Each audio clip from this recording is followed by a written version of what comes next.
tarkemmin niistä pikkulottien tehtävistä täällä Tampereella. Eli maaseudulla pikkulottien toiminta oli hieman erilaista, mitä täällä Tampereella, niin kertoisitteko vielä, että mitä te pikkulotat Tampereella teitte ja missä te kokoonnuitte? No, minun kotini oli siinä jossain vaiheessa saanut vähän osumaa. Asuimme Tuomiokirkon kadulla melkeinpä rautatieaseman vieressä, jota yritettiin kaiken aikaa pommittaa. Ja sitten jouduimme muuttamaan pois ja muutimme Härmälään ja siellä aloitin tämän pikkulotta-toiminnan. Ja meidän kokouspaikkamme oli lentokonetehtaan luokalla. Siellä saimme sitten myöskin, siellä nimittäin oli lentokonetehtaalla semmoinen luola kaivettu ja se luola toimi pommisuojana ja me saatiin siellä sitten myöskin ihan ruumiillista virkistystä. Me pelattiin siellä nimittäin koripalloa. Mutta näistä oikein kunnon tehtävistä, niin ne oli niin moninaisia, että tulee mieleeni nyt kun olin partiossa ja siellä oli tunnuslause, ole valmis, niin huomasin silloin pikkulottana, että me olimme kaikki valmiita. Annettiin mitä tehtäviä hyvänsä. Ja muistan esimerkiksi naurettavia pikkuasioita. Lentokonetehtaan isännöitsijä Eversti Nystedt. He asuivat siinä lentokonetehtaan alueella ja kun he joutuivat lähtemään matkoille, niin minä kävin hoitamassa heidän kaniineitaan.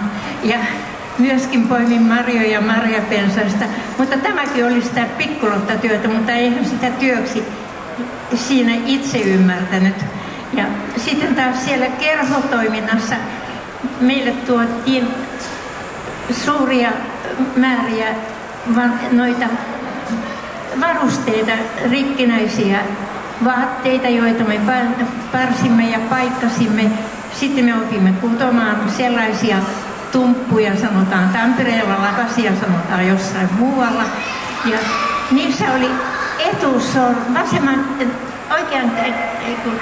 oikean käden etusormi tietenkin, niin siihen jätettiin vain pelkkä aukko ja se oli sitä varten, että sillä saatiin liipasimelle käsi tai sormi. Ja sitten kuului minun tehtäviini samassa talossa asuvan suurperheen puolivuotiaista lasta aina ilmanhälytyksen tullen viedä pommisuojaan. Siellä oli isä sodassa ja äidillä oli 8 lasta. Että kaikkia tämmöisiä aika mielenkiintoisia asioita siihen liittyy. Ja lisäksi sitten Tampereella nykyään on sairaanhoitokouluna entinen yleinen sairaala, joka sijaitsee tuolla Kalevankankaalla. Niin se oli sotasairaala sodan aikana. Ja siellä minä sain olla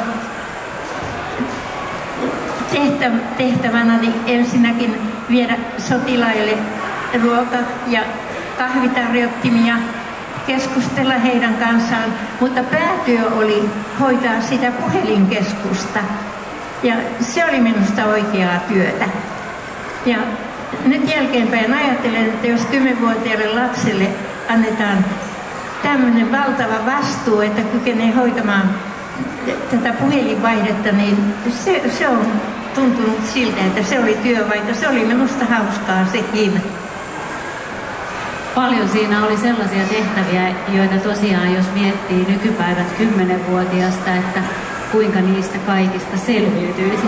Silloin ei ollut vaihtoehtoja. Ei ollut vaihtoehtoja ja sitten kuitenkin välillä oli niin, että koulut oli suljettu niiden pommitusten aikana ja pommitusten takia, niin siinä ei kyllä sitten aikaa tehdä tätä vapaaehtoistyötä.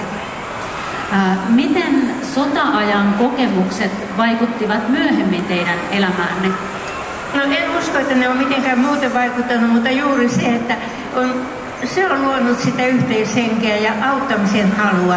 Ja kyllä mä oon sitä yrittänyt elämässäni sitten toteuttaakin, ollut vapaaehtoistyössä työaikananikin, mutta lähinnä työajan jälkeen. Että se on tuntunut hyvältä, että saa auttaa toisia. Millaisia ajatuksia tämän hetken tilanne ja Ukrainan sota teissä herättää? No Ukrainan sota herättää, että se on oikeastaan tuonut ihan esiin selvästi muistiin kaikki ne meidän kokemat sota-ajan kauhut ja pommitukset. Mä muistan semmoisen päivän, kun tultiin pois pommisuojasta. Mun koti oli ihan siinä rautatieaseman vieressä ja sen takia oltiin siellä rautatieaseman tunnelin pommisuojassa ja tultiin sieltä, niin Hämeenkadulla kaikki näytti, että kaikki talot roihusivat tulessa. Venäläisten koneita oli yli 120 tullut Tampereen ylle ja pommittivat sitä niin, että keskustassa 30 taloa ammuttiin maan tasalle. Ja sitten niistä syntyi tulipalot. Ja nyt kun katson noita Ukrainan hävityskuvia, niin meillä Tampere näytti kyllä aika lailla samanlaiselta. Kerroitte, että jatkoitte Pikkulotta-tehtävien päätyttyä työn tekemistä koulun ohessa ja kerroitte, että olette jäänyt eläkkeelle 82 vuoden iässä, eli joten olette käytännössä tehneet töitä läpi elämänne. Miten kuvailisitte tätä työntäyteistä elämänne? No minusta se on ollut ihan hauskaa. Mulla on ollut ensinnäkin suuri perhe, mulla oli 5 lasta ja sitä 50-lukua, kun ei ollut mitään mukavuuksia, niin työtä oli kyllä varmasti sen perheen kanssa aivan riittämiin.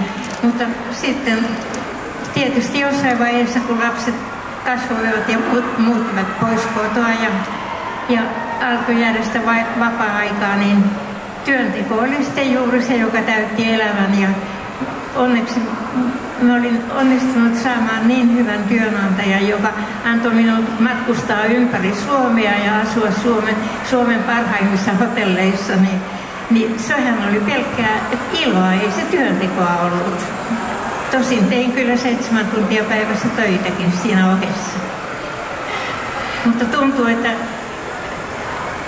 olen yrittänyt laskea vähän, kuinka paljon olin liikkunut ja ajanut kohteesta toiseen niinä aikoina, niinä työvuosina, niin jotenkin olen päätynyt noin 4 miljoonaa kilometriin. Siinä on menty pitkin poikin Suomea edestakaisin. No kyllä, että muistan pisin työpäiväni oli se, että lähdin aamuyöstä ajaan Kemiin. Aloitin siellä työpäivän, tein 8 tuntia töitä ja tulin takaisin kotiin. Ajoin sillä matkalla 1300 kilometriä ja tein 8 tuntia töitä. Näin loppuun haluaisin teiltä vielä kysyä, kun te olette nähneet ja kokeneet paljon ja elämän kokemuksia ja viisautta on karttunut rutkasti, että millaisia terveisiä tai ohjeita haluaisitte antaa meille nuoremmille? No antaisin teille nuoremmille sellaisen ohjeen, että luottakaa itseenne. Ja jos epäonnistutte, yrittäkää uudelleen. Kaikille on annettu jotain hyvää tähän elämään. Te olette kaikki arvokkaita. Ja voisitte haastatella esimerkiksi vanhempia henkilöitä, jotka ovat kokeneet kaikkia puutetta, nälkää ja vaikka minkälaisia kurjuuksia selvinneet kuitenkin, niin haastatelkaapas heitä, että mikä on heidän voimavaransa olleet. Luulen, että sieltä ammentaa aika paljon hyvää asiaa. Kiitos. Näihin ajatuksiin on hyvä päättää tämä haastattelu. Sydämelliset kiitokset Raili Louhivuori. Ja kiitos Tiinalle ja kiitos teille kaikille kuulijoille. Toivottelen teille hyvää kesää, hyvää mieltä ja pitäkää huolta toisistanne.